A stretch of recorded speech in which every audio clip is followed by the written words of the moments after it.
I'd be more in favor of Nancy Pelosi if she'd show a little more. Jeez. It's I don't know. She wore some more V-necks, showed off her cleavage a little more.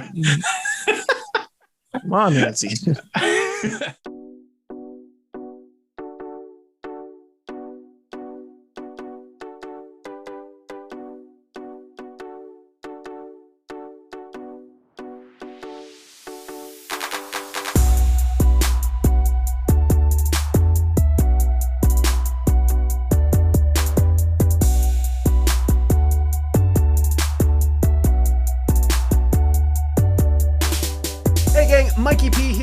Speak English Good podcast.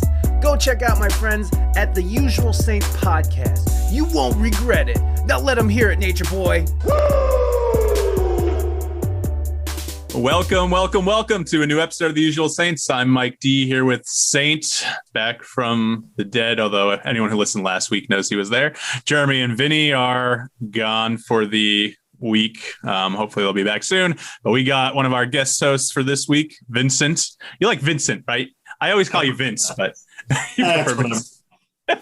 All right. So before we get to Tan Mom, because Patricia Krentcil, who should be our interview tonight, it's Tan Mom. She's a whack packer from the Stern Show. She's kind of notorious for a tanning incident with her child. We'll let her explain that or talk about that when she comes on. That was about a decade ago. But Saint, any updates this week? Anything you got going on since the last episode? I know we are talking about the USSR podcast, which we are hopefully going to get off the ground, but anything going on with you? Right. Just putting it together, getting some new equipment, trying to see, what I need to get good audio, good video. Like if we do another podcast, I just want everything to flow seamlessly. I got kind of have like a janky setup here where I'm always like mixing and matches pieces, but I got the Clamlink 4K from Elgato. So I got that going with the mirrorless camera. So I hope that looks better. Maybe even record some YouTube videos and fixing the audio so I sound better and just getting everything right for it. So I don't know if we can record sometime this week, but we still doing Demolition Man, right? First, yeah, but I gotta watch it first. I haven't seen it in a while. I remember it. I bought it right. Just when you talked about it, but I haven't watched it yet because I was catching up on Mayor of Easttown. And other things. So Gangs of London, like we discussed, and things like that. Catching up on Fear the Walking Dead, which I know you stopped watching, but I'm still trying to.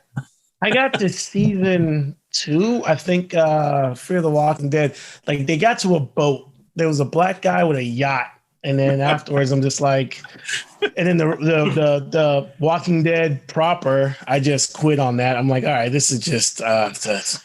The black guy with the yacht threw you, like you couldn't believe in that anymore. You can believe in the zombies, but not the black guy. The show was getting too ridiculous. So I was like, zombie apocalypse, okay, but black man with a yacht that knowing the Navy hasn't shot yet, it's just too out there. But yeah, a lot of shows, before just I do those 2 shows, The Walking Dead and Fear the Walking Dead, are the first shows where me and my wife are like we quit on.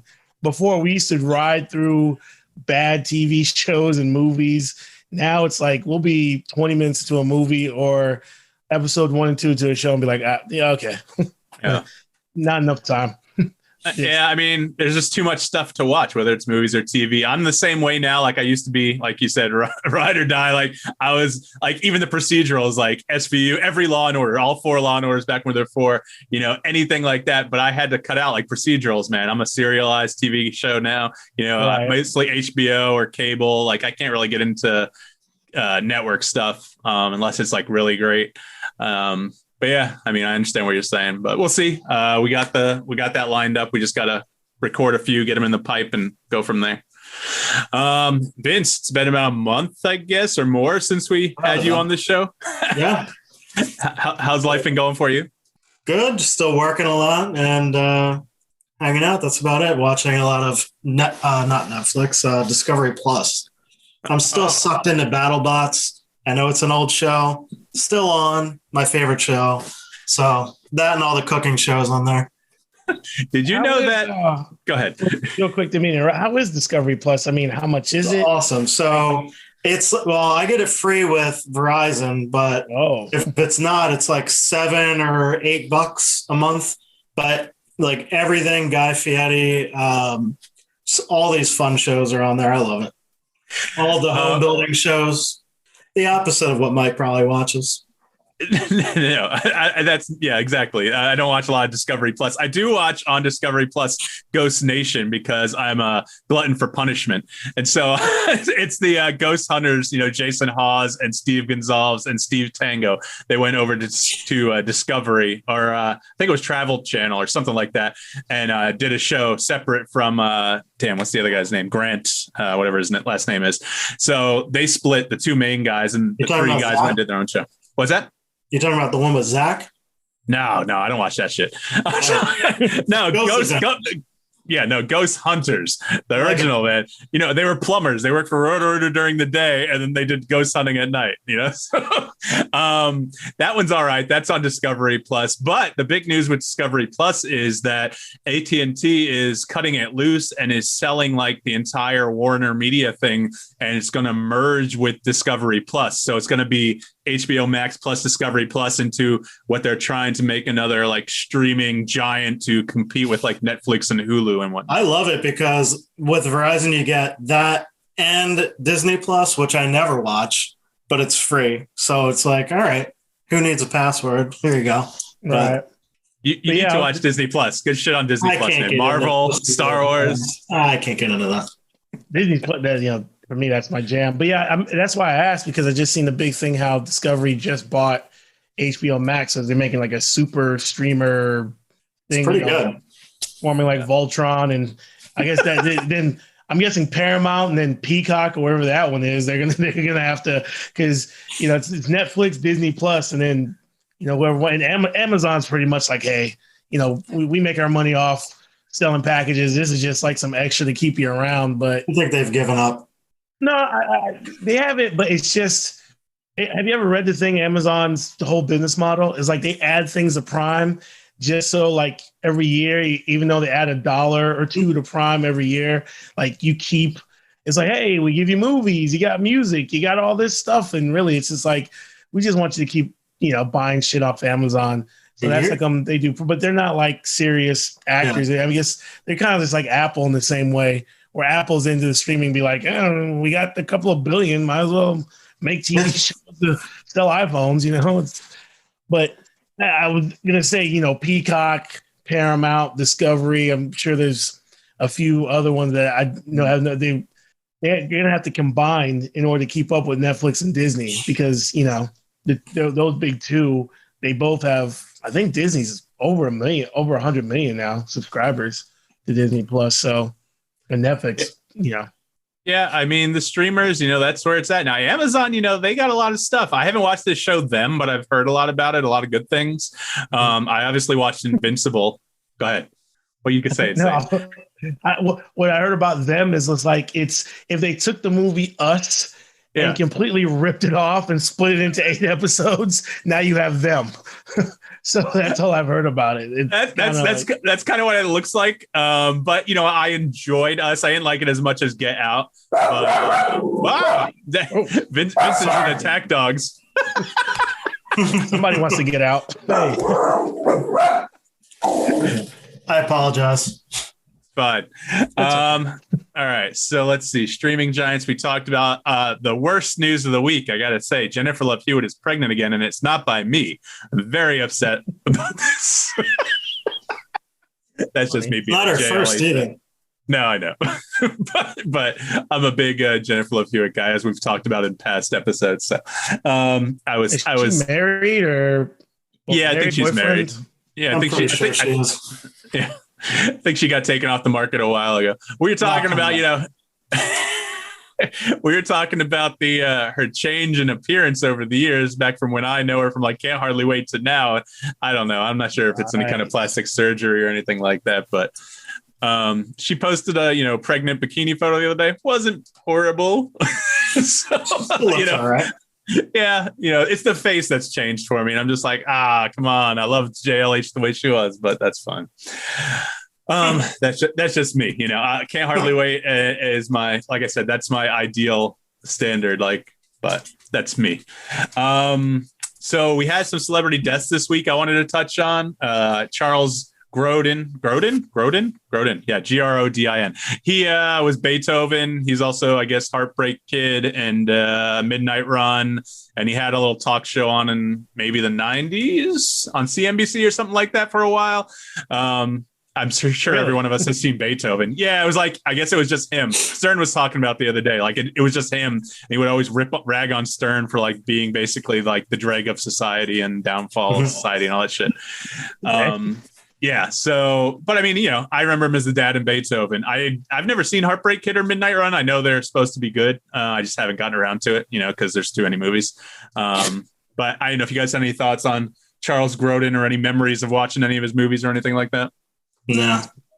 I was thinking about this too. I was like, so a guy dies recently, but the biggest thing people would know him in is Beethoven, a movie about, I don't know, just a big husky dog. And I was like, okay. But I did not know he had a talk show. I don't remember anything else from that movie. That wasn't big for you guys? Like, I remember Beethoven as a kid, like watching it, and I thought it had did it have that chick from what's her name? Mara Wilson, the young girl who seemed to be in everything in the 90s. I think she was in that movie as like the young kid, but maybe I'm wrong. I just remember St. Bernard.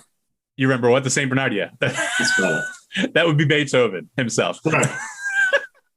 The other one who died, and Saint, I don't know if you had anything. I like, this is big for me because of Chappelle's show, Paul Mooney. Right. Yep. I was a big fan of Chappelle's show. Whenever he'd come on as Negrodamus or when he'd come on with his little talk segments, I was huge into that. So I mean, I didn't forget he was alive. It's always shocking when somebody you don't hear about for a while kind of dies. And, you know, not that it's a total shock. I think he was in his 70s or something, but 79. Yeah. So I mean, he was. Go ahead. Go ahead. I'm just saying he was big even before Chappelle. Like Richard Pryor, he was I think writing with him. I think he got helped start some. I say young comedians, but one of them is dead. I mean, he helped Robin Williams get his start. He helped a lot of the comedians probably in the late 70s or you know, around that time get their start. So, you know, obviously he was big on the scene. But go ahead, Saint. What were you going to say? Well, for Mooney, if you ever, I don't know, do you guys know who Neil Brennan is? The guy who co-created Chappelle's show with Dave Chappelle. He's, you know, a white guy comedian in his own right. He wrote Half Baked with Chappelle. But I would say Paul Mooney is basically Richard Pryor's Neil Brennan to Dave Chappelle. You know, Dave Chappelle's Neil Brennan. Paul Mooney was that to Richard Pryor. I mean, helped write a lot of his jokes for his stand-up. I mean, you know, if you go back, you listen to stories of stand-ups talking about the Comedy Store where Pryor would be up there just bombing, and him and Mooney would get together and work on his material until it got great. His short-lived NBC show that Richard Pryor had. Yes, Richard Pryor did have a show on NBC. It was thoroughly canceled after like 4 episodes because I think the network was like, this is it. Being in the Richard Pryor business is too much for them. But they also have there's a great roast that they did once the show was canceled, and it's on the dais. I mean, they're roasting Richard Pryor, but basically because the show got canceled, you got Robin Williams in his late 20s, early 30s. You have John Witherspoon, who they call the Kid. It's crazy. John Witherspoon has been an old man since the 90s till, you know, he passed away like 2 years ago, but he's played grandpa basically since the early 90s. And this is him in the late 70s or early 70s, around that time. He's on the dais, Robin Williams, Sandra Bernhardt. And, you know, they're cracking jokes on her about being the white chick in a black writer's room. But Paul Mooney's there and they're just roasting him. But Paul Mooney was basically his head writer. And he's just like a comedic legend who people just don't know about because a lot of his work was behind the scenes. Like you said, Chappelle, when he did Chappelle's show, brought him up. And Negrodamus. I love when they did the movie review, him and the 2 white girls. And the one of his best jokes, I think, and I know he wrote it. He was like, they're watching The Last Samurai with Tom Cruise, and he's like, Hollywood goes too far, man. He goes, The Last Samurai starring Tom Cruise. He goes, you know what? I'm gonna make a movie called The Last Nigga on Earth, starring Tom Hanks. And that's just a classic Paul Mooney. I'm like, it's just so, just a legend. And you're not going to get comedians like that. I mean, they're all dying off now, unfortunately, during that prior era where stand-up was like just becoming what we know stand-up comedy is today, where it transitions from, take my wife, please, that cheesy shit to where it became stand-up that we know now. And all those guys are kind of dying off. So sad to see, but one of the great, for my money, one of the great comedians. Check him out. He's got a couple of specials out there. I gotta say, I haven't been. I've been not really into stand up lately. I can't remember the last stand up I saw. I saw Jim Jeffries live whenever he comes around. I love Jeffries, but I haven't seen any of the Chappelles. I haven't seen Seinfeld stuff. I haven't seen. I know Chris Rock put out some stuff. I haven't seen anything. Just I don't know why. When it was on HBO back in the day when I was in my teens or 20s, I was on top of that right away. Every Chris Rock special that came out, everything that came out. But I don't know. I feel like I saw Tracy Morgan a few years ago after his accident at Hard Rock in Orlando, and he was all right, but I don't know. He was on kind of a God kick. I think that's kind of his new thing since the accident, which is cool, I guess. But I wasn't that into it. But Jim Jeffries, he's my jam because his political ideology kind of lines up with mine. So I love seeing him in when he does stand up. Vince, you know Paul Mooney? Were you a Chappelle Show fan? Anything other knowledge of him? I hadn't watched the Chappelle Show in forever, but to the comedy stand-ups thing, I still kind of follow along with my handful of favorite comedians, and they're usually like a Netflix special or whatever. So I follow along, like Anthony Jeselnik, all them. Anthony Jeselnik. I know. I forgot. That's like the whitest comedian you can like, I think. I like his delivery. It's kind of along the lines of Seinfeld. No, there's way wider comedians you like than Jeselnik. I'm a Jeselnik fan. There's definitely way wider comedians. I mean, I could never get into him. I don't know. I think I only saw him on the roasts. I don't know if it's because he was dating what's her name. You need to watch his stand up. It's just his delivery. It's a Seinfeld type. Just the build up. It's different than most comedians, I would say. I don't know. I like it. Kind of dark. Dark's good. I like dark comedy. Very dark. He's very dark, and he's like, I'll say the things, when that joke is too soon, and Jeselnik I'll always say the too soon thing way too soon. And I don't know. I know he's doing a podcast now, but talking about stand-up, actually, that's a great topic to get into because I was just thinking about this the other day and what you were saying about stand-ups and where we're at with stand-up comedy.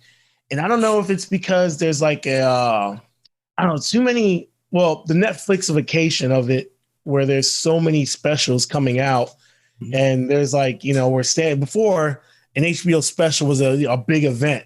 Here's my HBO special. Now Netflix, they've got, a new stand-up every 2 weeks. They got a new stand-up on there. But it's also this thing about this how all these stand-ups are so against wokeness and cancel culture, and people are afraid to say things.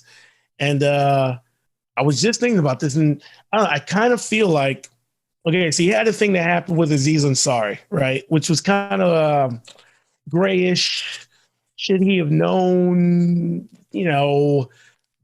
was he too aggressive? Should he have picked up on signals, even though she wasn't telling him that she didn't want to do anything, but he kept going kind of deal? It was kind of a weird gray area kind of thing, right? So you had the Aziz thing, but I think the bigger thing was what happened with Louis C.K.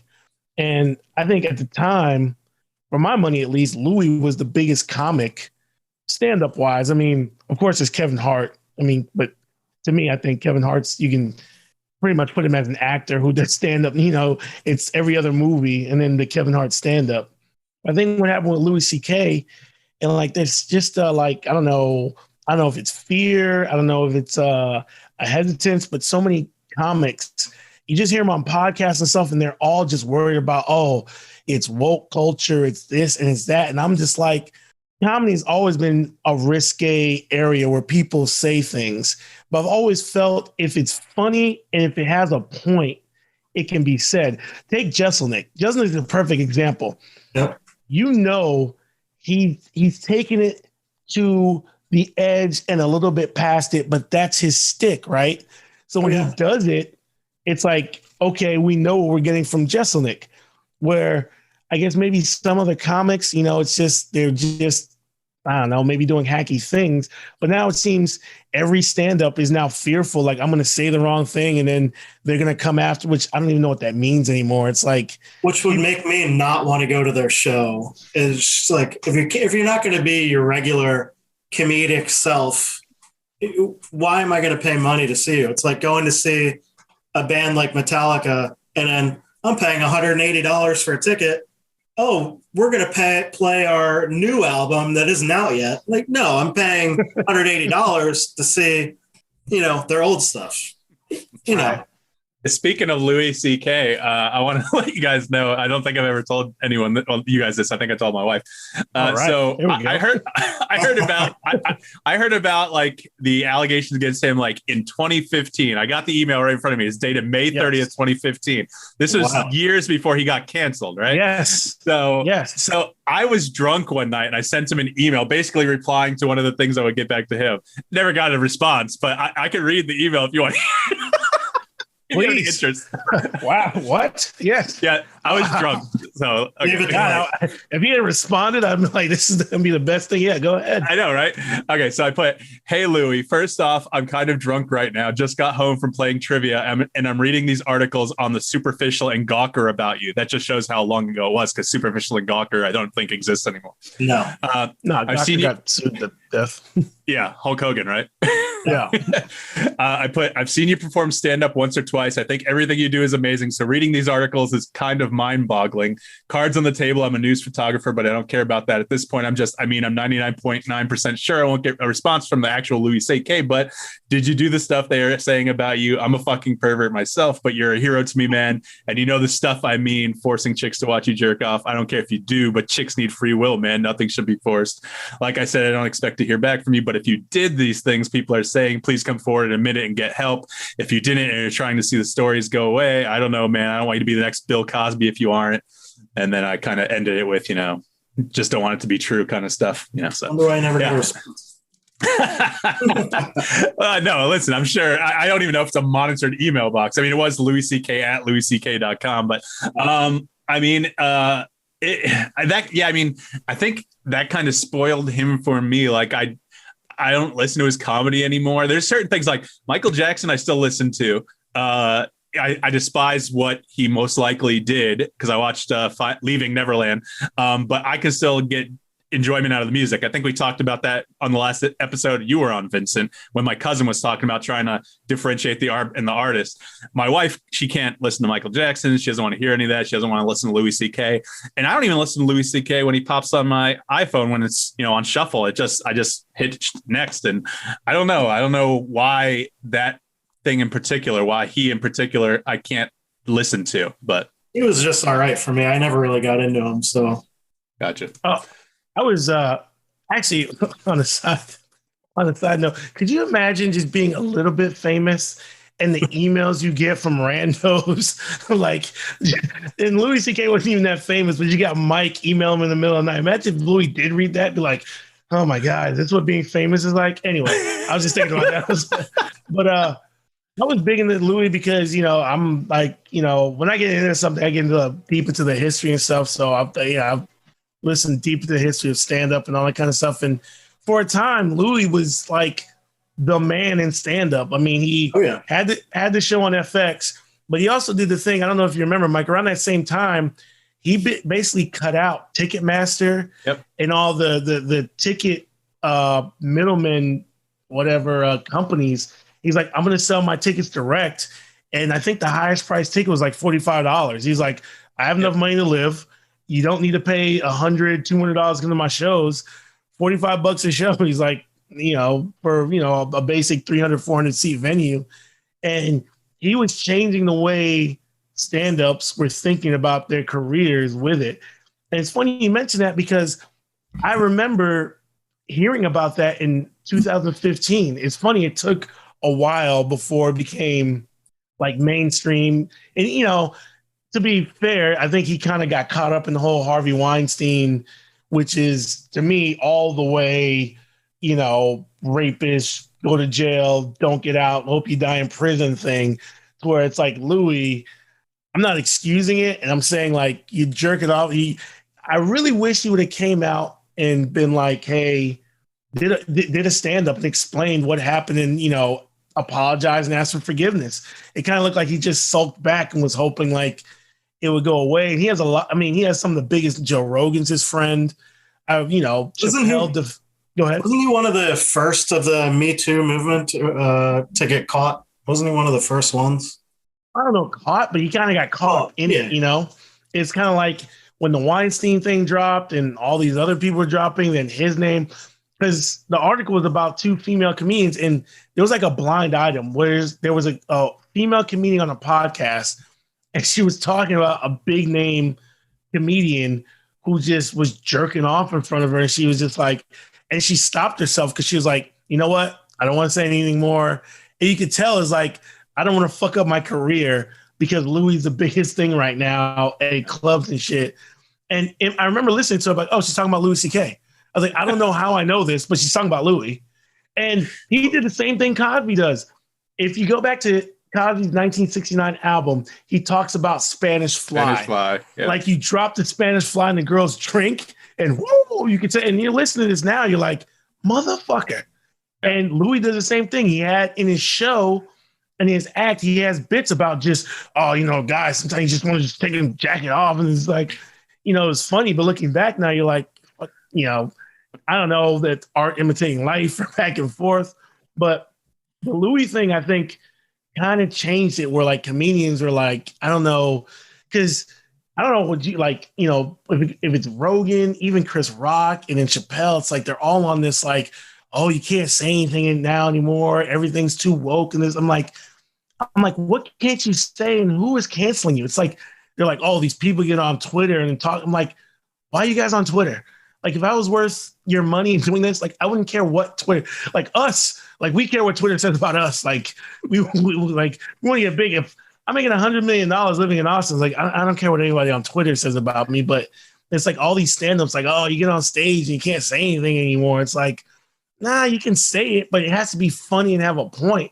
It can't just be like, let's make fun of Asian people because they're Asian, because, being Asian's funny, right? Like, no. To me, if you're going to a comedy show and you know who the comedian is, you should know what to expect and just go in.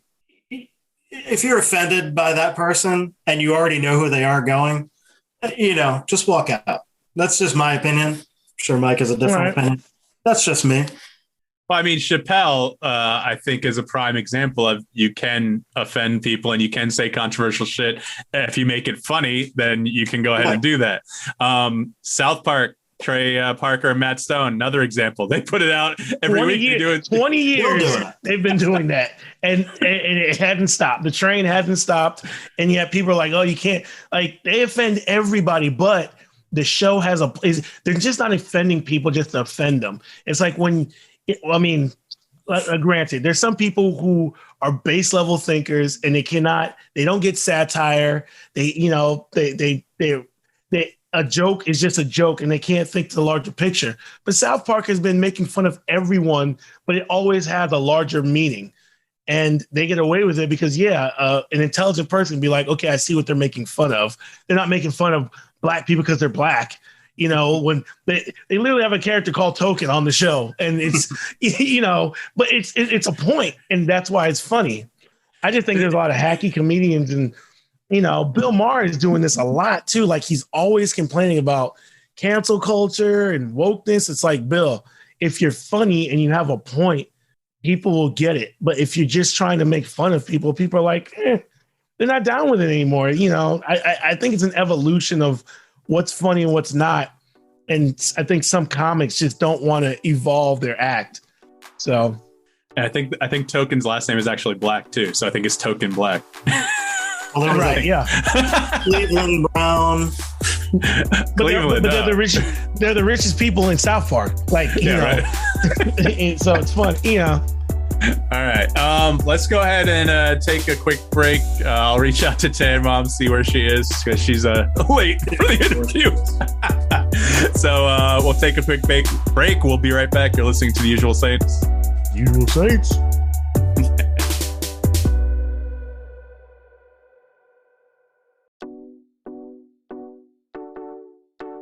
Hey, everybody, this is Zeb Wells, and you're listening to The Usual Saints.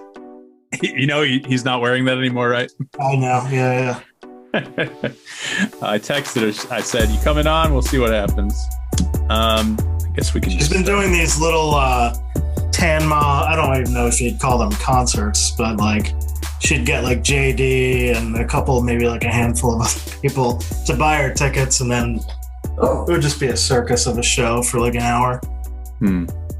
Yeah, Vince, I don't know if you know, I reached out to like several Stern Show staffers and members and whatnot, and I can't get any response. The only one who responded to me was Ronnie, and he's like, "Sorry, dude, we're not allowed to come on the other shows," that kind of stuff. So yeah, he said that he can't come on. High Pitch Eric wants money. I told him no. Jackie Martling wants money. Yeah. And who's the other one that I reached out to? Oh, Bobo. I mean, he's like, same thing. He's like, "Oh, sorry, man, I can't come on another podcast." I'm like, whatever. Yeah, it's got to be like, if they're big enough, there's got to be other like shows, probably with like a budget. Be like, all right, we'll throw you like $500 to come or whatever. But yeah, you gotta reach out to Medicated Pete. Yeah, I should. He's one of my favorite. Feel free, man. Like I said, Jeremy has got his first guest a few weeks ago. If you want to reach out on Twitter, man, feel free. Be like, "Hey, Medicated Pete, we got this podcast." Medicated Pete, Bigfoot, and then the one that I like, who's the guy with the stuttering issue, that like the dog men. Oh, Shawnee. I'm in touch with Shawnee. That's High Register Sean. I've been trying to get him on, but I figured you would hate him, but listen, I love him because he's good radio. But I could listen to him talk or try to talk all day. All right, let's just come back and see if she'll respond. I'm going to use all that. Just we probably are talking about anyway. But welcome back to The Usual Saints. I'm Mike D here with Vincent Sainte. Unfortunately, Tam Mom last read my text at 4:31. She sent me a text earlier saying, I said, "Are we still on for 7:30 p.m.?" She's like, "Yes, I've been swamped. Can you send me the information again? And sure, I'll be there for you guys. I'm sorry, I'm packing. I got to slide again. Yada, yada, yada. I hope you're having an awesome day. I definitely will be there for you." Wait, I'm usually hip to all the lingo. What does that mean? I got to slide again. What does that mean? Dude, with her, you have no idea. I'm not sure. So she could have an actual slide, or it could be something else. I don't know. Where are we sliding to? I don't. Okay. We'll see. We'll see if she shows up. But I mean, we got other stuff to talk about. We talked about the dead people, which I always love bringing up. Oh, hey, I don't know if you guys are big into hockey. I'm an Islanders fan. They just tied up this. They tied up the series with the Penguins today. I'm like, yeah. So I'm pretty happy. You guys won. I've read you mentioned they had won their first playoff. They won a playoff game last year. Didn't you mention that? Didn't you say something? The Islanders winning a first playoff game. I'm like, no, not the first. You mean in the topic list? You can say the topic list. It's okay. It's a known thing to anyone who listens to this show. Okay. No, I was just happy that they won a playoff game in round one, because I think they won the first one, lost the next two, and then won today. So it's 2-2. I'm just happy. I like to see him go far. I'd like to see him win a Stanley Cup in my lifetime. I saw them when I was born in 80, so then they won the 4 straight, but I was a baby. And so I don't know any of it. Same thing, with the Steelers. I missed all their wins in the 70s and then saw them in the past, 2 wins in the past 20 years, basically. But I've gotten to see all of my teams go to the championship, but I haven't seen all of them win the championship. What are your teams? I love Philly, everything. I'm from Jersey, South Jersey, so gotcha. I saw the Flyers. They were great last year. Hot garbage this year. So you're Philly everything except first team I saw on TV was the Chiefs. So I've been a Chiefs fan my entire life, which was also terrible until a handful of years ago. Gotcha. when that certain guy You're a Bills fan? Eagles fan. Oh, Eagles fan. I was gonna say you throwing a third NFL team into your roster. Third NFL team. That's the only thing I have two teams for. I mean, if I had to, like, I would say I can root for New York teams since I'm from New York. So, like, if the Giants are playing, I can root for them, except for, if they're playing the Steelers, I can't root for them, obviously. You're a Steelers fan, but you're not a Penguins fan. No, because, I mean, the only reason I like the Steelers is when I started watching the NFL in the 90s, I don't know, I just latched on to Bill Cowher. I don't know if it was the jaw or the clenched jaw or Jerome Bettis or whatnot. I grew up like a mile or two, maybe, from the Coliseum on Long Island. So, and my dad's an Islanders fan for his whole life. So I'm a big Islanders fan. Although I never really to beat Pittsburgh. Me too. I never really got into hockey until, I don't know, the past few years when I could actually go to games live, because same thing with basketball. I'm an Orlando Magic fan. Boo. They dropped all their players this year. The Sixers #1 since 2001. In what? Huh? In the Eastern Conference. Number one seed. Since 2000. The Sixers are the #1 seed in the Eastern Conference, first time since 2001. Oh, there we go. Okay. Gotcha. I thought they had like #1. Sorry. I was like, have you watched Philly? No, we're 5 years removed from a 10-win season. So right. I mean, the last Sixers highlight was Iverson stepping over Tyronn Lue. I was like, where are the Philly highlights? Everything else has been bad, but besides Iverson. But I think we have a good shot this year. Maybe. I don't know. The East is just like, if logically it should just be the Brooklyn Nets. I mean, they've got the three-headed beast of death with Durant, Harden, and Kyrie, but they're all head cases. So no defense, and one of them's injured all the time. Well, I mean, I thought you were Pittsburgh all the way. I still don't know why you were a Steelers. Now you just told me why you're a Steelers fan, but I like Pittsburgh as a town because all the sports teams have the same colors, and I wish that's how it was with Miami. But I root for Miami everything except for college football. I go for the Gators there, but Miami everything, including them wannabe whales down there playing football. Like Gators. So are you excited about Tebow mania again? Stay in the state. We talked about this. Like, I don't care, and I don't realize why people like when Tim Tebow was the quarterback for the Gators, he was helping us win championships, and so I love Tim Tebow. But I would tell people, I'm like, yeah, that the way he plays is not going to work in the NFL.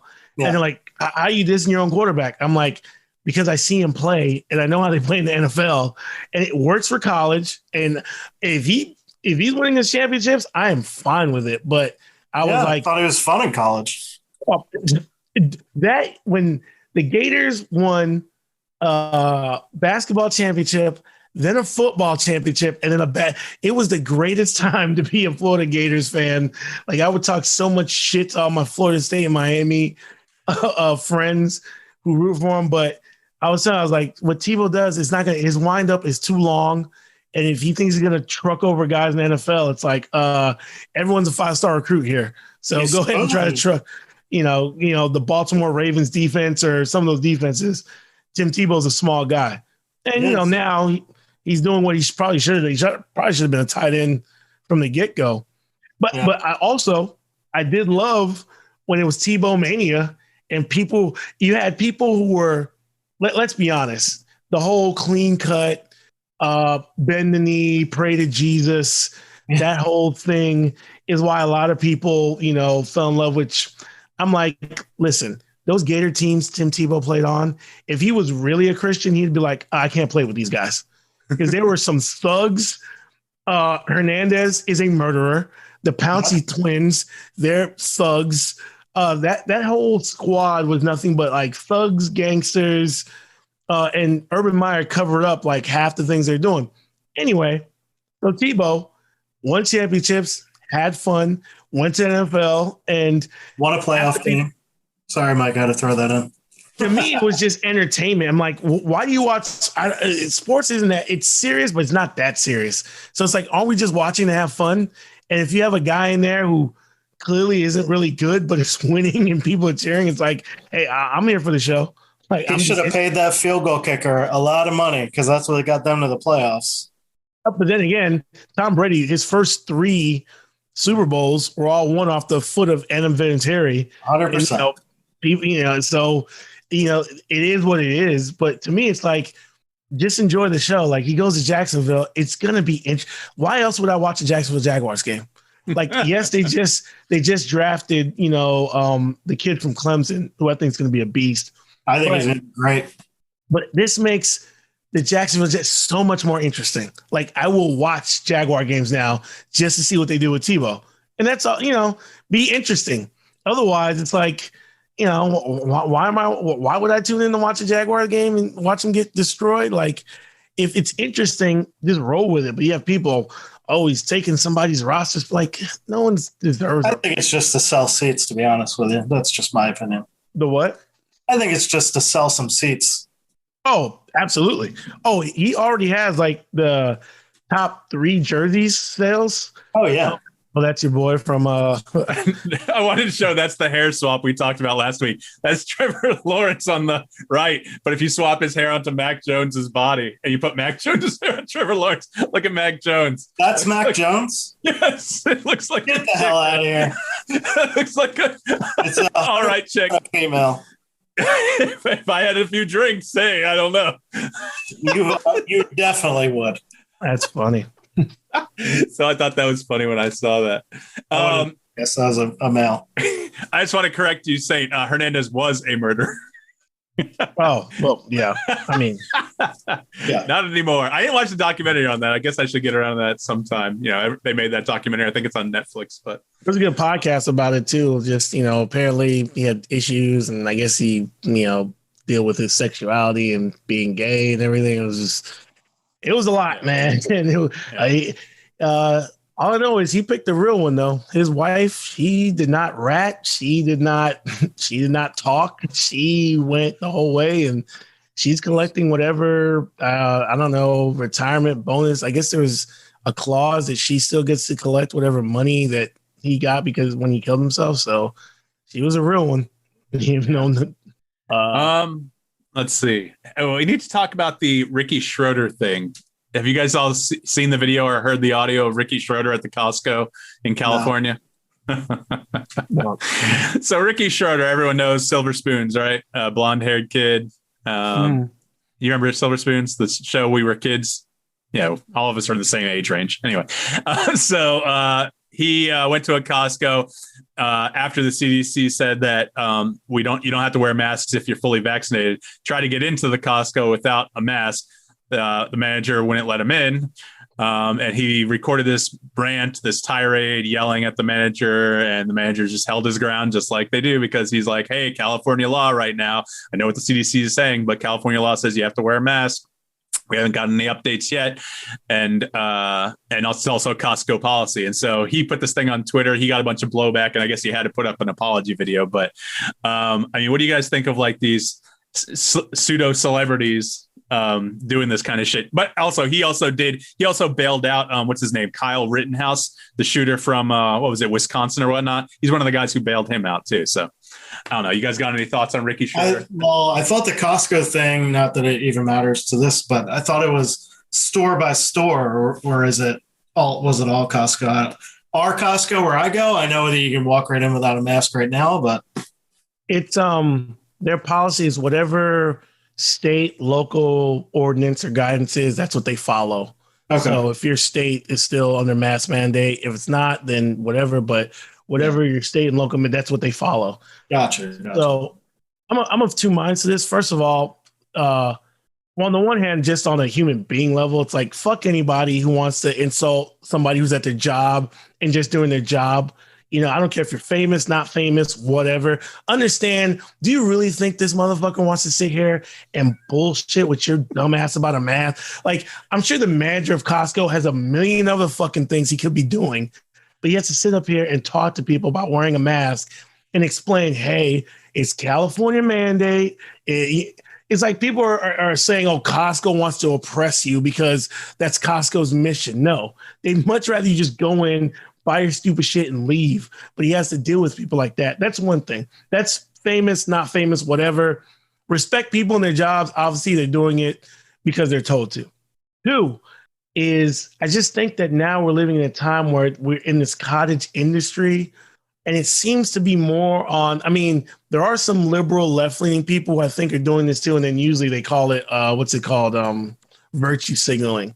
But on the right, there seems to be this cottage industry where it's like, if I show that I'm against, I don't know, science or MAGA or something that, you know, I can get famous or get on Fox News, or it seems like, I don't know if we're falling for it, but it seems like these things are being more manufactured to get their name out there. Like, hey, I want to show that, you know, I'm with this group, and you can, there's a cottage industry that's growing now where it's like, you know, let's be against mask, and how dare you, you know, say you're going to need a vaccine passport and force to get a vaccine, which I have a kid. I know before my kids went to school, mandatory vaccinations.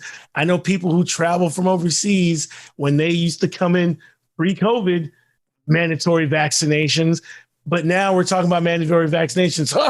Oh, my rights. But now there seems to be an industry where it's like, record it, make yourself seem like I'm, you know, this anti-left, again, woke, cancel culture, and then I guess basically maybe anti-science, and then you can make yourself famous again.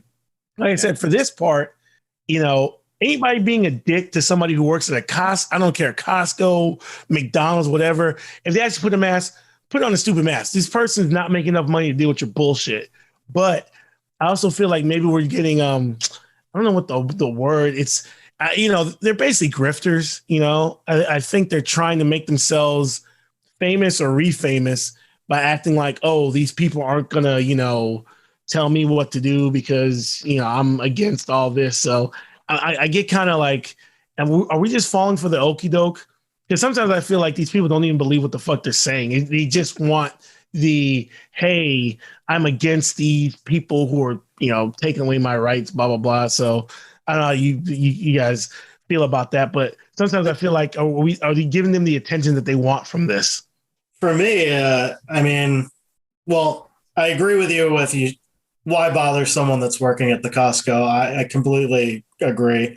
Two, I would say if Costco knew that it was going to be out that some Costcos would be able to allow people in without a mask, maybe have something on a billboard outside or a wall saying, this is why you have to wear one still. And then third, I would say, don't you have enough money to just move out of the state that's probably going to be the last one to make you wear a mask? I mean, wouldn't that just make more sense? Then you can go anywhere the heck you want. That's just my thoughts. No, I mean, like Sainte said, I get hazed at work all the time, as you know, with people driving by your live shots. So I know all about that. That's fun. I love that. Yeah, the certain people want to show themselves as the downtrodden now. They're the ones that are being stigmatized, and people are against them and all that kind of stuff. But like, it's up to the business, man. If a business says you have to wear a shirt, put on a fucking shirt. If a business tells you, hey, wear a mask, put on a fucking mask. Like, I mean, that's just basically the end of it. But Vince, even, you know, I mean, and Sainte, you're here in Florida, all the Publixes you go to, they got that sign out front that says, hey, wear a mask. They did add something that says people who are unvaccinated are required to wear a mask, but it's in the bottom, but it still says you have to wear a mask. But you see people just walk in, they don't care. I heard someone right in front of me at the deli, two people were like basically like talking shit about people wearing masks right in front of me, and I'm wearing a mask. I think I was wearing double mask at the time, but you know, whatever. You actually double masked? I did for a while. So when they came out with the recommendation, I double masked, but then I got my vaccines, and lately I've been just doing the single mask. So unless I was out of COVID when I was flying, because I flew last December when COVID was just like, woo, like everywhere in the country. I was like, I'm gonna wear the double mask because I was flying from Alaska to Seattle to where'd I go? Chicago or somewhere in the middle of the country. But yeah, and COVID cases everywhere were crazy. So I was like, yeah, I'm gonna double mask it. But I get it's like, I mean, we've all talked. Obviously, this has become like kind of a political thing, but no matter what you feel about it, I wish people would understand. It's like the fucking manager at Costco was doing his job, and now you're giving this guy shit as if this all came out of nowhere. And one day you woke up and you're allowed to go to Costco and everything was fine, and the next day Costco's like, "Oh, to come to Costco, you got to wear a mask." It's like, well, yeah, even I would be like, well, what's going on? But we've had a pandemic for 18 months. You know what the deal is, and yet you're still giving this guy shit as if he's the one who created it. Like, I guess I just have such empathy for workers and the bullshit they have to do when dealing with people. It just bothers me to no end. It's like, why are you guys doing this? Oh, because that's what state law and local regulation says. Then keep it moving. But I just can't stand when they pick, like I said, it doesn't matter if it's a Costco, McDonald's, you're a flight attendant. It's like, why are you giving this person shit as if they created, or as if this particular company created a just ludicrous policy? Again, if Costco had a policy where it's like, hey, if you come in here, you have to take your shirt off, I'd be like, this is a little weird. Like, what's going on? Let me talk to the manager, see what's going on here. But it's like, what the deal is. So why are you giving this guy shit? Call corporate, tell whoever the fuck there, hey, your policy's stupid, whatever. But the manager's sitting at the door following, I just feel for those people. Like, this guy's working an 8-hour day and he's got to sit here and deal with your bullshit. Like, ooh. Did anything ever come out? Was he ever said that he was drunk making this rant or is he? No. Huh? So what was the apology? What was the apology? I didn't even hear the play. Let me look it up. I could probably get the audio. Then, what are you apologizing for? If you really feel you're in the right, but I mean, maybe can't someone. When people are forced to apologize, it's the most I don't know. It bothers the heck out of me. Well, here's my point, and I guess this goes back to my comedians, cancel culture, that whole kind of thing. People have said this before. We are a very forgiving society, and people in general, we don't like piling on after someone has been truly contrite and does a real apology. But sometimes I feel like these apologies just like, my publicist made a statement and I need to read it because I don't want any more Twitter, responses. It's like, if you're truly sorry and you give an apology, like, hey, I was drunk, had a bad day, I said some things I shouldn't have said. Most people are like, yeah, like every normal person, and move on.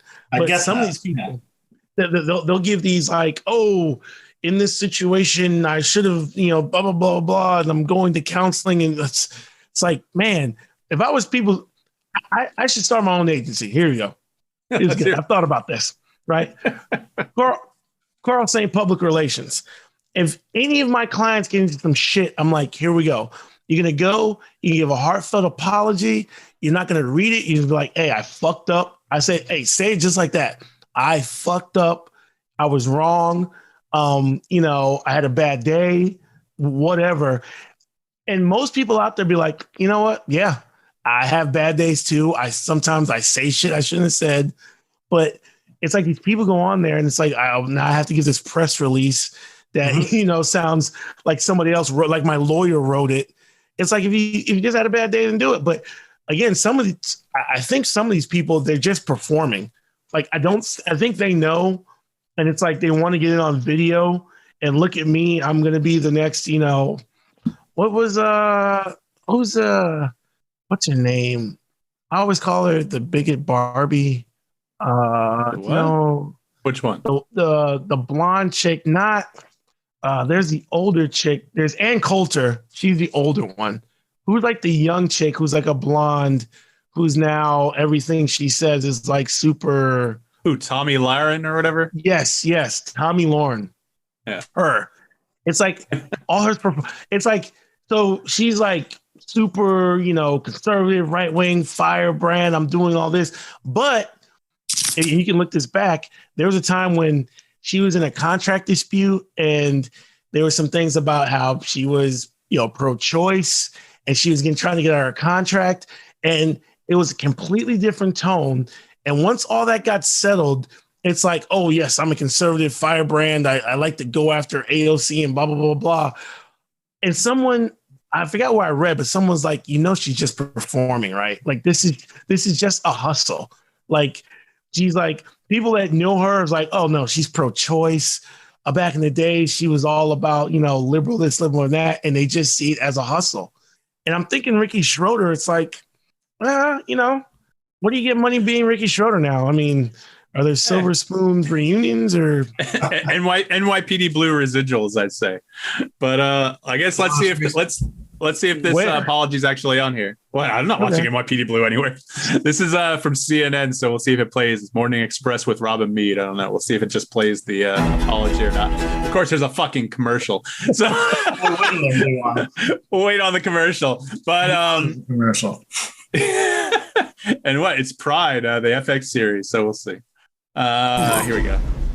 Former child star Ricky Schroeder from Silver Spoons, well, he's had other roles since then, is apologizing after posting a video of him confronting a Costco worker. I suggest everybody in California get their refund from Costco. Give up your membership to Costco. Over the mask dispute. Down for you get inside those masks.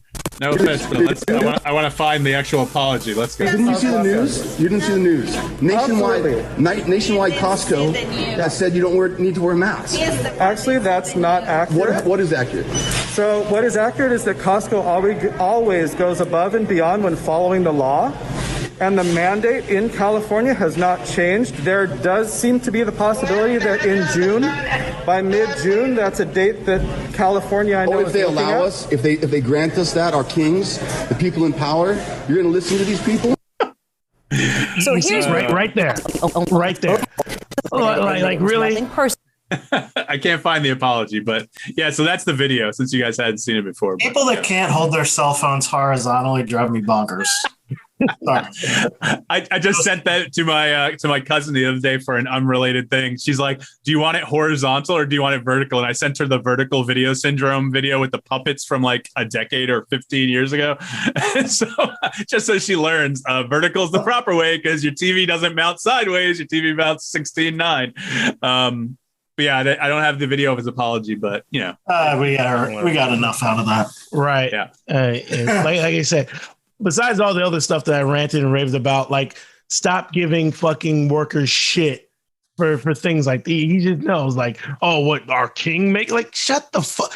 And if I was behind him, like, you fucking asshole. Like, get the fuck out. This dude has better things to do than to fuck with your fucking annoying ass. I hate that. It bothers me to no end. Like, I feel for service workers. I do.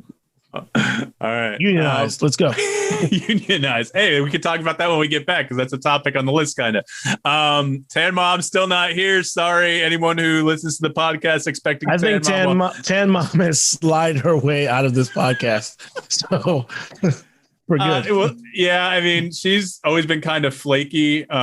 It's so weird. Like, I listen to the Shuli show, so there you go, free plug. Yeah, are you listening to the Shuli show, Vince? Love Shuli. I still wish he was back on Stern.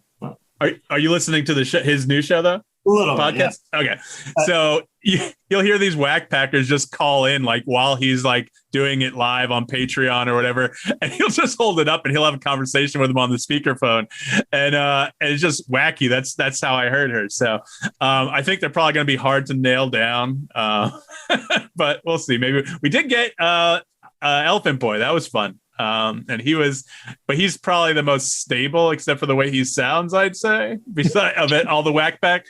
But anyway, we'll talk a little bit more about more stuff when we get back. And hey, if Tan Mom shows up and responds to my text, maybe we'll have her.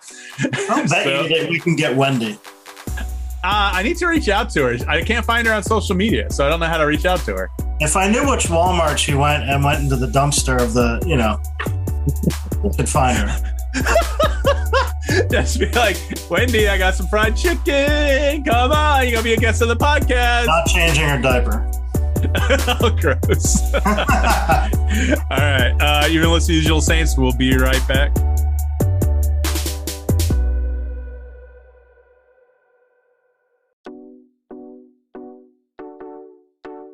Hi there. This is Romanda Brockett, a registered dance movement therapist, and you're listening to the Usual Saints podcast. That means if you're tuning in with underage listeners, you might want to be careful. There's some language in here. Oh my fucking god. I blew out my headphones. Sorry. I guess I pissed somebody off. His dogs don't like black people. Right. No, I can go for another half hour. No, it's fine. Which one's that? Lucky or the other one? Lucky, stop barking, buddy. It's okay. Come here. I'm gonna have to leave that loud pitch in for the podcast. Possibly, we'll see. Loud pitch barking. All right. Welcome back to Usual Saints. I'm Mike D here with Saint and Vince. Still no Tan Mom, and we're in the C block, so I'm guessing she's not going to show up. I bet she shows up at like 9:30. She's like, "Where are you guys? What's going on? I was there for you. I was supposed to be on the podcast." It's like we all went sliding. That's what happened. So we'll see how long we go. There's a whole bunch of topics on the list. I think eventually we're just gonna have to get rid of them because they're not timely anymore. But did you guys hear Dave Bautista said he doesn't want to play Drax in Guardians of the Galaxy anymore after this next one because he's going to be 54, I think, when the third one comes out. And he's talking about, I'm tired of taking my shirt off for roles. I'm like, bro, if I was in your shape, even at 54, I wouldn't be whining about that. Like you get paid millions of dollars. Well, I don't know how much he gets paid to be Drax, but I think he's also talking facetiously. But I love him in that role. I wish that's not the case, but it probably is for the trilogy. We'll see. We'll see what happens. But I kind of think, yeah, I did see that. I don't know. I kind of feel like he knows that maybe this might be the last Guardians thing. And, unlike other people, it's probably a pain in the ass to put on all that fucking makeup because normally, you just have to do a face thing, but he has to go full upper body, whatever. Who knows how many hours a day that takes. And like you said, I'm probably 50. Okay, this is I'm going to get all like the crazy ideas I have in my head out on this podcast. So this is what happened. This is what it really is. So pay attention, podcast listeners and hosts. Everybody who does a Marvel movie and even a DC movie, but Marvel is the easiest way. It's easier to see there. They reach a point where the actors are like, yeah, fuck that shit. They hit a point where they're doing these movies big time. They're making money. And they hit the point where they all go, yeah, fuck that shit. Examples. Robert Downey Jr. in the first Iron Man got paid $500,000, actually was in a suit. Obviously, it's not metal or whatever, but it's in a suit that the helmet comes down. They put it on. He's walking around in it. Yes, there's tons of CG for the Iron Man part, but he's actually in a suit. By the time we get to Iron Man 3 and Infinity War and everything, Robert Downey Jr. is like, yeah, fuck that shit. It's double tap, all CG. Downey's in his trailer. It's like, yeah, y'all CG all that shit. Scarlett Johansson, she literally plays the Black Widow, who in the comics is known for her long red hair. That's how she started out in Iron Man 2. If you remember, and that wig is ridiculous. I mean, it's over the top ridiculous. By the time we get to Endgame, she has her blonde hair, doesn't do the Russian accent, is everything. Yo, fuck that shit. Elizabeth Olsen, that's right? Olsen, Scarlet yeah. Witch. Yeah. Avengers: Age of Ultron. She's from Sokovia. She has a Eastern European accent, or we talk like this from Rocky and Bullwinkle and all that bullshit. Time she gets to Infinity War, there's no accent. Yeah, fuck that shit. Chris Hemsworth, Thor, and Thor's supposed to talk about, an Asgardian and thee, have at thee foe. By the time we get to Thor Ragnarok, yeah, we're just doing jokes. I'm not putting on the blonde wig. I'm not putting on them. It's yeah. So I think Bautista's just hit the point with Drax, where he's like, you want me to be in the makeup chair for 10 hours before I go out and act? He's like, yeah, fuck that shit. Like, and then just where it goes to. It's, they do these characters, they make a bunch of money, but eventually it's like, do you really want me to get in the costume? Do I really have to, I think Bautista is like the realist. Like all his social media, he's always real about everything, about his opinions. He doesn't hold them back, anything like that. So, I mean, I think he's also, realizing that eventually it's going to have to come to a new guard, whether that means a new Drax or new Guardians, and, whether that's a new trilogy or reboot. But we still have one more movie out of them. And it's, I think, a badly kept secret that the Guardians are going to be in the next Thor as well, Love and Thunder. So all the Guardians are going to be in that, because at the end of Endgame, they went off with Thor to find Gamora. So, Well, I mean, there has to be some kind of bridge. Like what happened? He literally went off with them. So, yeah. I mean, if there's like a cross, but then again, Batista's like, oh shit, that I just signed up for another 2 months of waking up at 3 a.m. in the morning to do 10 hours of makeup, and freaking Chris Pratt just shows up, puts on a fucking leather suit, and he's Star-Lord. I'm sure after a while, it's like it probably gets annoying, So. What is going on? This has got some attack dogs, bro. It's just needs to learn how to use the mute button. I can mute him. There we go. Oh, dude, I'm not tripping. I think it's funny, but yeah, with the Marvel stuff, I muted Vince, by the way, if you want to come back on whenever.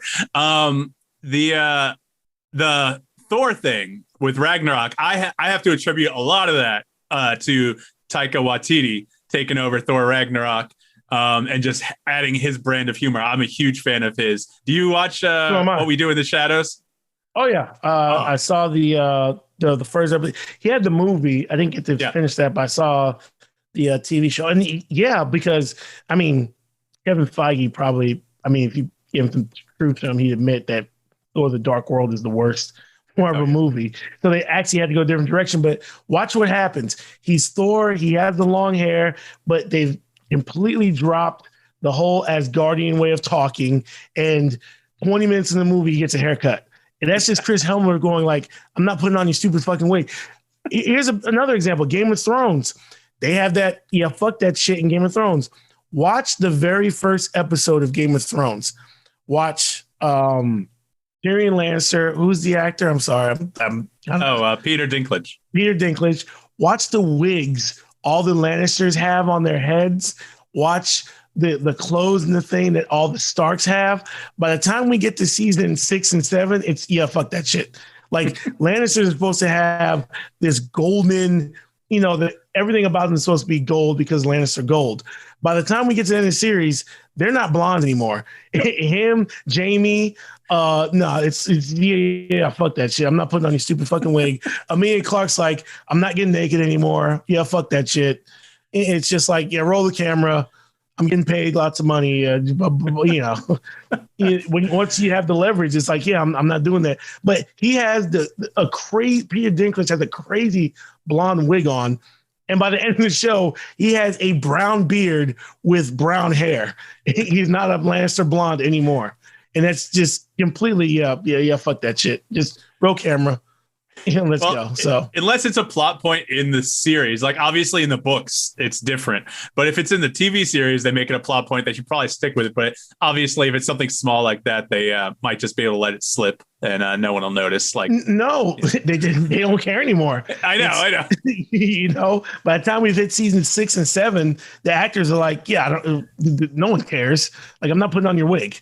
Like, I'm not sitting in the makeup chair. Because have you ever read what actors have to do, or you ever see the behind the scenes of some of that shit where they have to be, especially for the makeup, but even like putting on wigs, they have to show up 2 or 3 hours early so they can get the wigs and make sure they're right and stuff. And I'm guessing, eventually you're a big enough star. You're just like, I'm going to walk out the trailer and get on the set and roll the cameras. Let's go. But I can't feel bad for Hollywood people, man, because they get SAG minimum, which I don't even know how much that is now. I'm reading Greg Sestero's book, The Disaster Room, about a disaster artist about The Room, making of The Room, and he was getting $2,500 back in the 90s for SAG minimum. So listen, they're pampered. They got craft services. They're all $2,500 for the shoot, or that was at SAG minimum weekly. So I mean, that was in the 90s. So I mean, nowadays I have to figure it's more. Yeah. By the way, Saint, you're frozen. I don't know if you. Yeah, no, I don't know what happened.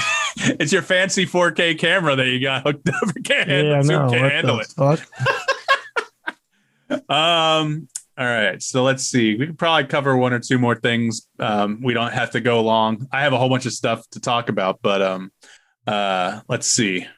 I did want to, I mean, obviously Bill Gates is getting divorced, and that's going to be a huge settlement, maybe even bigger than Bezos, depending on how it settles and works out. But I didn't know he was such a stud, and he was just fucking around his office, man. So, hey, I guess Bill Gates is the man.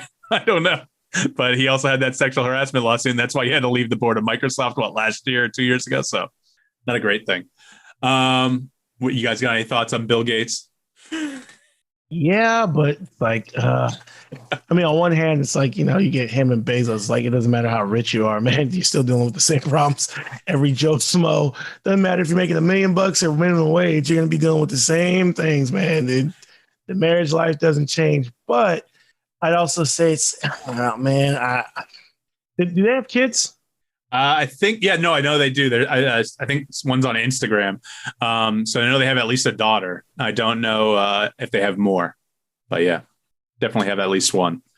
But I mean, we'll see. You know, it's going to be a huge, what is it, 130 million or 130 billion. So 65 billion each if they split it down the middle. You know, I don't know. Vince is shaking his head. You can unmute anytime, Vince, if you have something to say. You got it. Hang on. Let's see. Ask to unmute. There we go. But yeah, I mean, it'll be a huge divorce. We'll see what the news pops up. I mean, I doubt you've covered it. To me, if you're into that kind of stuff, messing around with other women, why would you get married in the first place? If you got all this money anyway, why bother? Vince has only been married. Vince has only been married for like a year and a half or 2 years. I've been married 0. But facts are facts. If you're into all that and you got all that money, why bother? You're going to get caught at some point. This goes back to the Chris Rock from Bring the Pain, or was it? He's talking about old pussy versus new pussy. Right. Right. Listen, it doesn't change, okay? Yeah. New pussy can't read. New pussy can't take care of you when you're sick. Bring the Pain is classic. One of my all-time top 5. But I was gonna say there is another theory of thought here where it's like, just like Bezos, if you're that rich, right? Because we look at the number, we think about it. It's like 130 billion, 65. Now, if you're talking about $130, 65 is a big difference. Even if you're talking about 130,000, even talking about maybe 1.3 million. But when you're in the 130 billion, I mean, if I get 65, like if you go from 130 billion to 65 billion, what changes in your life? Literally, what in your life changes? The status on that top 10 richest people in the world. That's virtually it. That's it. That's all you're competing against is, I'm not with these other guys who have 200 million, but your life doesn't change in iota. So I think Bezos, that's really what happened with Bezos. He was just like, hey, she gets 25. Nothing's changed over here. She gets 25 billion. I'm going to make that up in, I don't know, a year or two. So, and he, I mean, that's, and by all accounts, I guess his mistress or his new girlfriend looks very similar to his wife. I don't know. It's kind of weird, but anyway, yeah, if I'm Bill Gates and I'm just not happy with her, I'm like, I'm still one of the 300 richest guys. And now I don't have to like hide anything or, I can just go around and do whatever I want. I mean, it might just be, go do your thing, Bill. Yeah, I mean, I figured they'd be better at hiding it, maybe having a secret room or something, like some of these guys do. But no, this guy did it openly, and then they reported him, and he went from there. But I mean, that goes to because I think Jeff Bezos' wife, that goes to the definition of hot, because Saint's definition of hot, he had a question about that. I think Jeff Bezos' ex-wife now not hot. I think she's attractive and whatnot. Jeff Bezos' wife she's worth $25 billion hot. When you look at her compared to other women, you're like, oh, it's an attractive lady. It's like, do you know she's worth $25 billion? That's some hotness going on, right? You know, there's levels to this. There's actual hotness, and then there's hotness relative to insert whatever we're talking about. You know, there's this is an attractive woman, but then if she's, the only woman in, I don't know, 500 square miles, well, she's going to be hot. You know what I'm saying?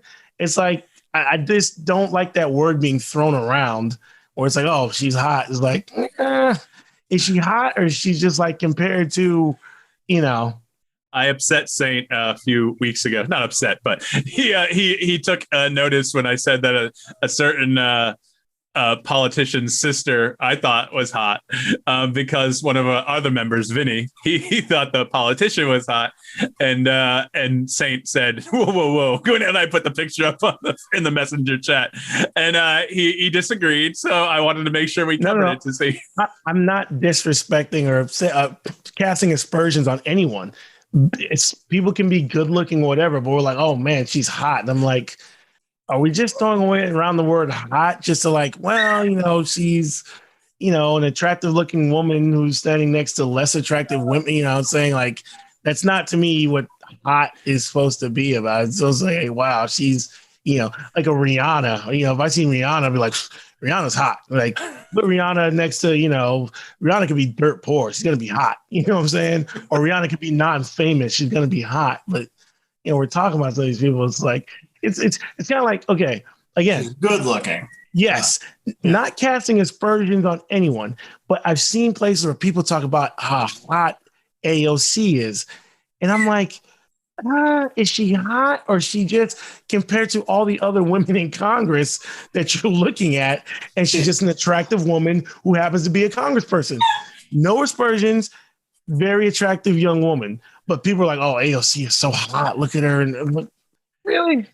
A large gap between her and the people and what she's doing. Standing next to Nancy Pelosi, okay, maybe AOC's hot. Yeah. But, it's like hot, like, that's all I'm saying. That's all I'm trying to say. Let's keep things in perspective, proper, you may be a good looking dude. And then, Chris Hemsworth walks through the door, The Rock walks through the door, and all of a sudden you're Joe Slub now, let's, it's all keep things in perspective. That's all I'm saying. Reserved for a select few. Yeah. Hot. I throw it around. I don't care. I'm like, anyone can be hot if I say the word, but that's just me. Yeah, like in that she's dancing in that Breakfast Club dancing video from when she was in college. I showed that to you, Vince. You guys didn't think the AOC's dancing video was she was hot back in that video? No. I still think she's good looking. I think she's about as dumb as a sheet of plywood, but she's very easy on the eyes. Very, very cute. No, she's smart. I mean, actually, she's well. I'll give her this. Sorry, I disagree. If you disagree with her, she's politically savvy. For a politician in 2020-21, like very politically savvy. I don't agree with everything that she goes with. Some of them like, I ain't really rocking with that. I agree with some of the things, but I will say her political savviness is what I find a lot of people have a problem with. Is like she's using social media. She knows how to be outspoken. She knows how to do that. Where it's like some of those politicians, like, you hear them talking. It's like they're ruling on things or doing things that they obviously have no idea. You ever see the commission when they were talking to the guy, the CEO of Google, and they're asking, why does my iPhone do this? And the guy from Google's like, I don't know. I run Google. Like, that's your iPhone. I'm the CEO of Google. It's like, yeah, I know that. But when I hit my iPhone, it does this.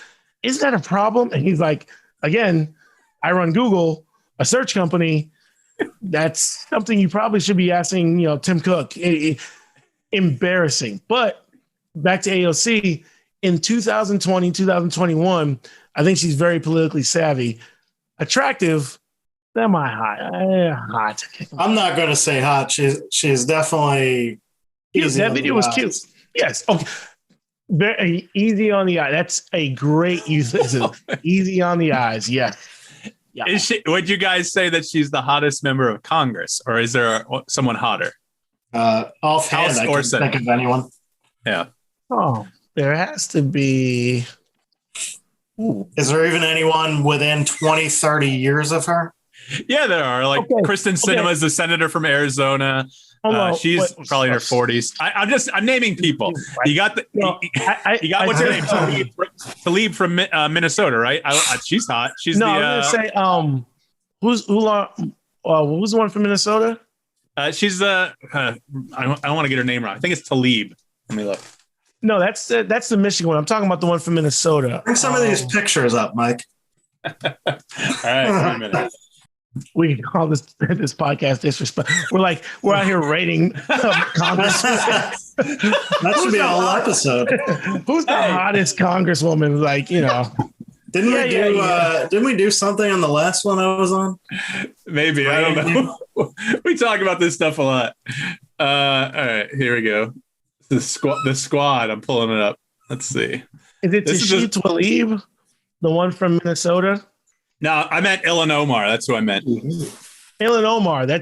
Yeah, right. She is, I think, very classically beautiful. She has great skin tone.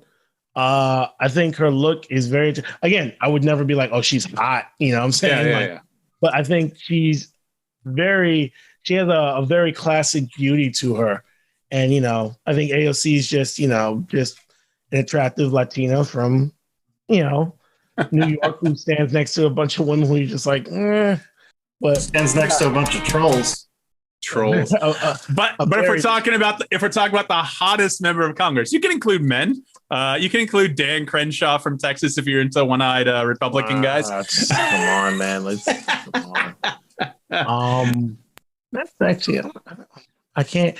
Yeah, man or woman. I can't really think off the top of my head. There you go. I mean, come on. Who's Crenshaw? It's got to be somebody else who's younger. Matt Gaetz. Oh, yeah. I mean, she looks good there. Right. She'd look better here if it didn't say Boston on her shirt. I mean, she's an attractive woman. I've never said any different. I'm just saying people are like, oh, she's hot. And this is very, very cute and maybe a little bit overdone, but. Are we going to get canceled because we're calling people hot? Or? I hope so. I'd love to be canceled for that. I hope not. See again, this whole if someone say we blow up and then someone goes back and is like, oh, you did a podcast back in 2001 where you guys were ranking members. I'd be like, yeah, it was a stupid conversation. We admitted stupid. It kind of, the conversations went left a little bit, but it's not as if, that's what I'm saying. When people are like, oh, you get canceled. It's like, if you just go out and explain, what it was, it's not like I'm actually out here like, oh, this member of Congress. I'd be more in favor of Nancy Pelosi if she showed a little more, she's, it's, I don't know. She wore some more V-necks, showed off her cleavage a little more. Come on, Nancy. All right. I think that's a good note to go out on. We've been going for an hour and a half or whatever. Nancy Pelosi showing more cleavage. It's a good note to go out on.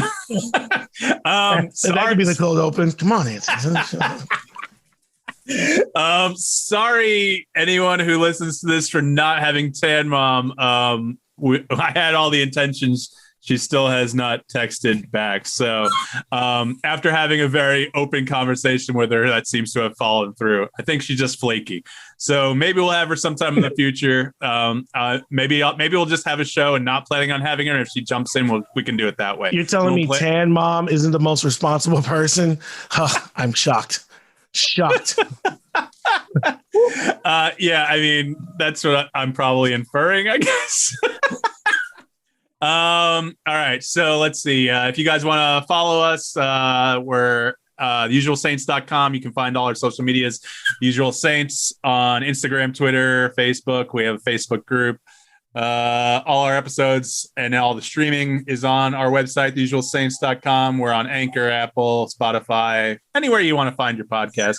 And if you guys have any questions, you can call, leave a voicemail, 240-724-6877. You can email us, usualsaints@gmail.com. We have our own little emails on the website as well. Vince doesn't, but if you have a question for Vince, question for me, you let Mike know. And I'll relay it and we'll talk about it. But if you guys have any topics, questions, comments, like anything you want us to talk about, we actually thinking about doing like a viewer suggestion show. Like, but we'd have to get enough of that in order to, I think, make a whole show out of it. We can at least make a segment if we got a few good ones, and we can have talk need about a whole show rating people. Rating people, we could do that. I don't care. I would love that'd be a very long show. I mean, is it when we just doing numbers or what are we doing? We'll figure it out. Wait, you were on for the sexy character bracket. Yes. I got overruled several times. Yeah, but that's the whole point of the democracy. Who won that one? Harley Quinn. Harley Quinn won. Yes. Yes. I don't disagree. That's going to be my tattoo I have scheduled for July. I just got to figure out which version of her I'm going to get on me. So, yeah. So, you guys got anything to say before we head out? Yeah. No, man. Thanks for showing up and coming through with our normal, usual Saints not being here, Vince. So appreciate it. Good conversation. And yeah, man, everyone out there, be on the lookout. The USSR, the Usual Saints screen reviews / rants. I was like, maybe you screen rants, but not USSR screen reviews coming soon. Probably going to start out with some oldies like Demolition Man, and then maybe I'll review a couple of current TV shows. The Mayor of Easttown probably is going to be first up on the list.